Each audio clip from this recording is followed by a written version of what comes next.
Praise the Lord. இந்நாளில் உங்களுக்கான வேத வசனம் ஏசாயா 54:10. மலைகள் விலகினாலும் பர்வதங்கள் நிலை பெயர்ந்தாலும் என் கிருபை உன்னை விட்டு விலகாமலும் என் சமாதானத்தின் உடன்படிக்கை நிலை பெயராமலும் இருக்கும் என்று உன்மேல் மனதுருகுகிற கர்த்தர் சொல்லுகிறார்.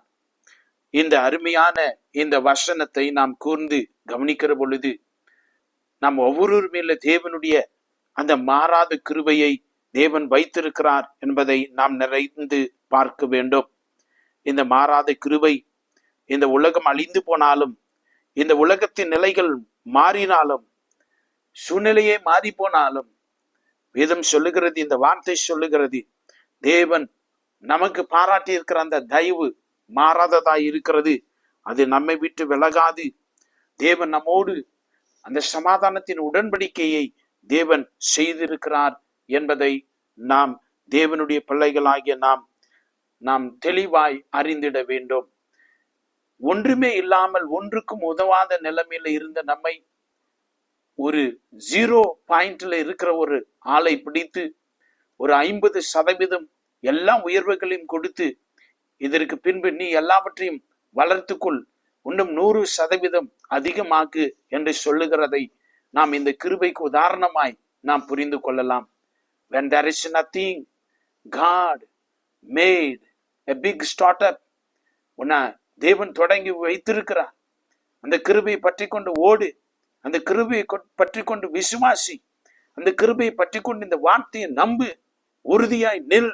கர்த்தர் எனக்கு நன்மை செய்வார், கர்த்தர் வாஞ்சிக்கிறதை கொடுப்பார் என்று சொல்லி தேவன் அவ்விதமாய்த்தான் ஒரு பூஜ்ய நிலைமையில் இருக்கிற ஒருவனை கொண்டு வந்து 50% நிறைவு செய்து இப்ப சொல்றாரு, இப்ப நான் பண்ணியிருக்கிறேன்ல, இப்ப மீதி அந்த கிருபையை இன்னும் வளர்த்துடு, அந்த கிருபையில பெருகு, நான் உனக்காக இருக்கிறேன் என்று சொல்லி கர்த்தர் சொல்லுகிறார்.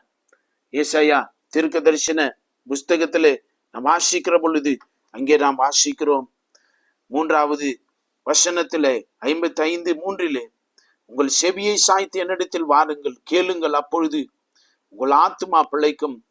தாவீது கருளின நிச்சயமான கிருபைகளை உங்களுக்கு நித்திய உடன்படிக்கையாக ஏற்படுத்தினேன்.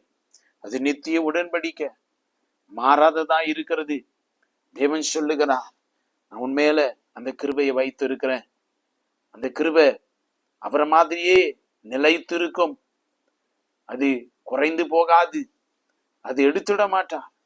அப்ப கர்த்தர் சொல்லுகிறார், அந்த கிருபையை கொண்டு நீங்கள் ரட்சிக்கப்பட்டிருக்கிறீங்களே, கிருபையினாலே உண்டாயிருக்கிறது, கிருபை உங்களுக்கு எல்லாம் பெற்று தந்திருக்கிறது. தகுதியே இல்லாத நமக்கு தேவன் அந்த கிருபையினாலே நம்மை தகுதிப்படுத்தி இருக்கிறார். இந்த வார்த்தைகளை கேட்டு கொண்டிருக்கிற அருமையான தேவனுடைய பிள்ளைகளே, உங்க மேல அந்த தேவனுடைய அளவற்ற கிருபை தங்கி இருக்கிறது. அல்லேலூயா. ஒரு பெரிய கிருபை இருக்கிறது. நாம் சங்கீத புஸ்தகத்திலே நாம் படிக்கிற பொழுது 103வது சங்கீதத்திலே நாம் படிக்கிறோம், அவர் நம்மேல வைத்திருக்கிற கிருபை எப்படி இருக்கிறது தெரியுமா?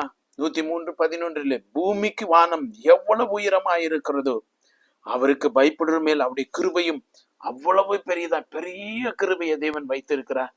வாய்விட்டு அன்னிதினமும் அறிக்கை செய்யுங்க, என் மேல தேவனுடைய பெரிய கிருபை இருக்கிறது. உங்க மேல அந்த பெரிய கிருபை இருக்கிறது என்று நீங்கள் உணர்ந்தாலே நீங்கள் ஜெயம் கொண்டவர்களாய் உங்கள் அடியை எடுத்து வைக்க ஆரம்பித்து விடுவீர்கள். இன்றைக்கு நாம் அந்த கிருபையை உணர்ந்திடுவோம். மாறாத கிருபை, நித்திய கிருபை, பெரிய கிருபை உங்க மேல இருக்கிறது. அந்த நினைவுடனே, அந்த விசுவாச சிந்தையுடனே இந்த நாளை நாம் தொடங்குவோம். கர்த்தர் நம்மோடு இருந்து நம்ம நித்திய உடன்படிக்கை செய்து மாறாத கிருபை எங்கள் மேல வைத்திருக்கிற தேவனே, உடைய மகா பெரிய கிருபை எங்களை தாங்குகிறது, எங்களை தப்புவித்திருக்கிறது, பலப்படுத்துகிறது, எங்களை தேற்றுகிறது. ராஜா, எங்களை ரட்சித்த அந்த கிருபைக்காய் ஸ்தோத்திரம். இன்றைக்கும் எங்களுக்கு தயவு பாராட்டி எங்களை நடத்துகிற உடைய ஆச்சரியமான கிருபைக்காய் நன்றி சொல்லுகிறோம். இந்த வார்த்தைகளை கேட்டுக்கொண்டிருக்கிற பிள்ளைகள் ஒவ்வொருவருக்கும் இந்த கிருபை பற்றிதான எண்ணத்தையும் வாஞ்சியும் உணர்வையும் நீர் கொடுத்து உங்களுடைய சித்தத்தை உடைய வாழ்விலை செய்யத்தக்கதாய் நீ நடத்துவீராக. ஒவ்வொரு பிள்ளைகள் மேல நம்முடைய கரங்களை வைத்து பலப்படுத்தி, ஆண்டவரே உடைய வல்லமையும் பலனும் இவர்களை தாங்கி இந்த நாளில் நடத்த வேண்டுமாய் ஜெபிக்கிறோம். கிருபை இவர்களோடு கூட இருக்கட்டும். இவர்களோடு இருக்கிறபடினாலே ஸ்தோத்திரம். இயேசு கிறிஸ்துவின் வல்லமை உள்ள நாமத்தில் ஜெபிக்கிறோம் பிதாவே. ஆமென். God bless you.